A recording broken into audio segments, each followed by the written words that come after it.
The first thing that I ever felt I was good at was naming the presidents of the United States. This is when I was 4 years old. You see, my Aunt Marion gave me a series of books on the presidents. Each book had about 3 presidents in them. It had details about their lives, talked about their wives, things they did. And in the last book, it listed them in order: George Washington, John Adams, Thomas Jefferson, James Madison, James Monroe, John Quincy Adams, Andrew Jackson, Martin Van Buren, so on and so forth. And I memorized them.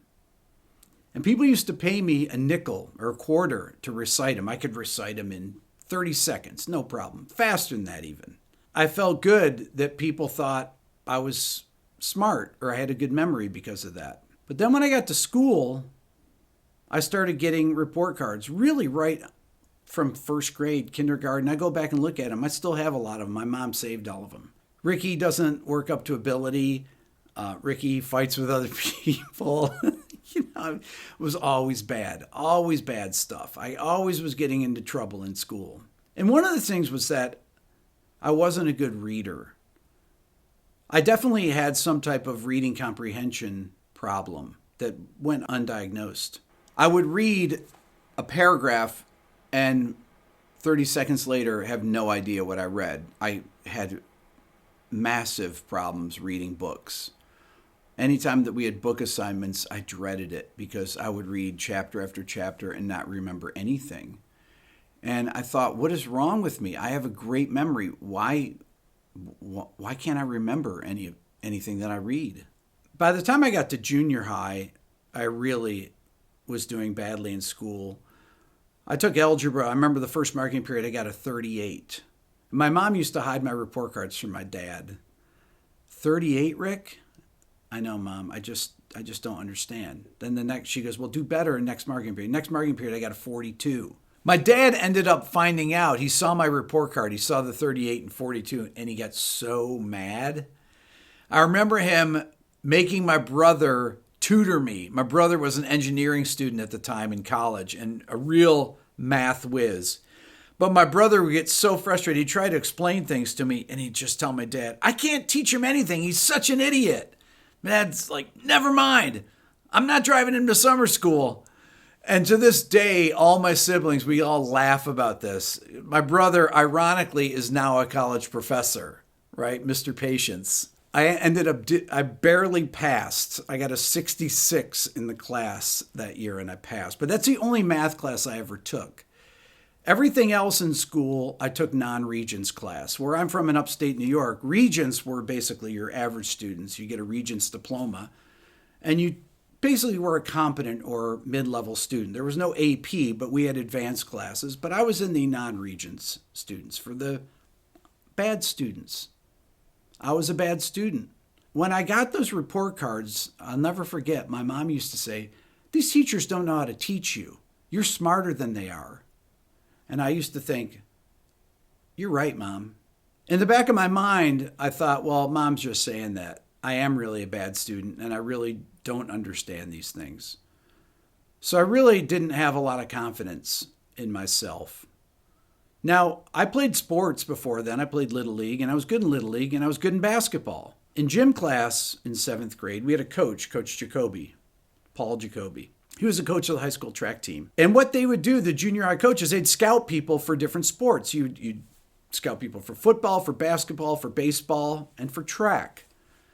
So they would teach you all the different events or whatever the sport was, and they'd see who was good, and they would tell the high school coaches about him.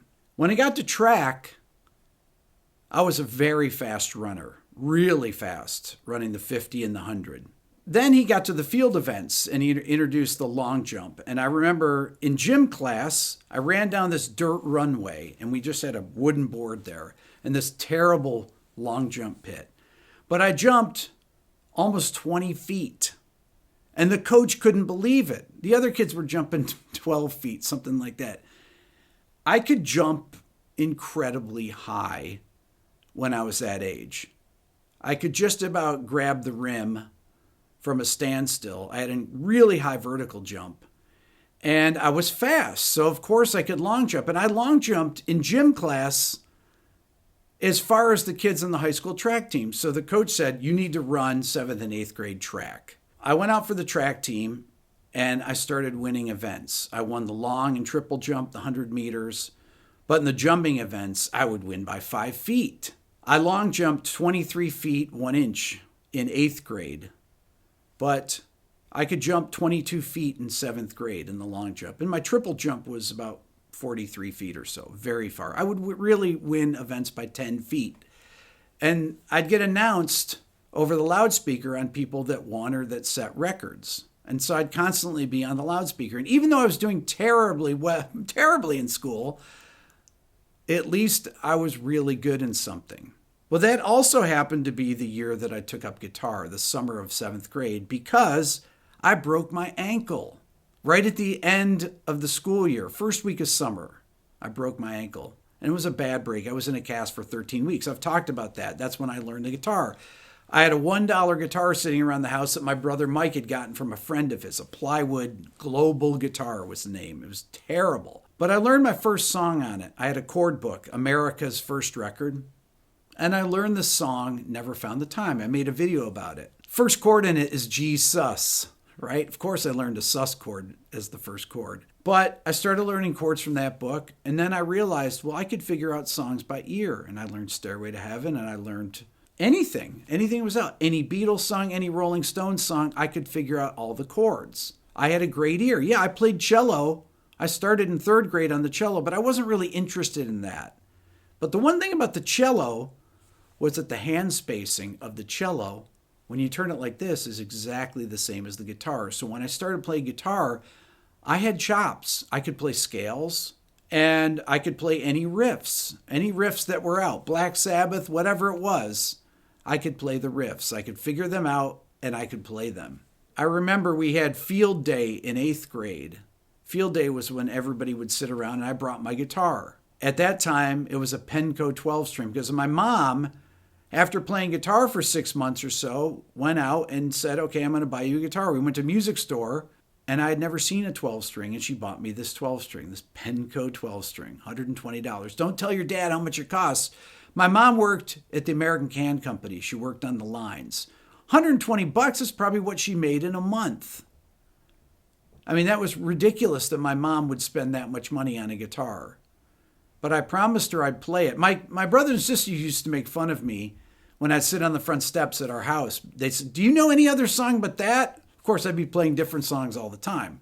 But every time they came in, I was practicing for hours and hours and hours. That was the first time I felt like I was good at something else.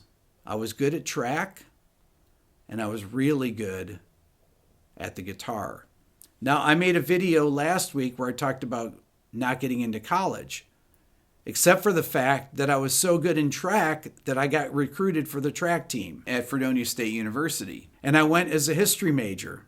Well, the funny thing about being a history major is that in my first class, history class with Dr. Chazanoff, I'll never forget it. The first class, he says, open up your blue book. I want you to write down as many presidents as you can. So I'm like, George Washington, John Adams, Thomas Jefferson, James Madison, James Monroe, John Quincy, Andrew Jackson. I went through the whole list. So I come to the next class, and Dr. Chazanoff says, well, one person knows all the presidents. Mr. Beato, why do you know all the presidents in order? I said, well, Dr. Chazanoff, I learned them when I was 4, and people used to pay me a quarter to recite them. He said, okay. Really, to this day, this is something that propels my YouTube channel. People ask me, how do you know all these different things about music theory, about music history? You have all these stories. And it really kind of goes back to that time when I was a little kid, when I realized the first thing that I was good at was remembering things. And that people actually thought I was smart because of that, or that I could do something. But then when I got into school, I just got beat down all the time. Ricky doesn't work up to his potential. What did they know my potential was? But I always kept coming back to, well, Mom says I'm smarter than the teachers. They don't know how to teach you.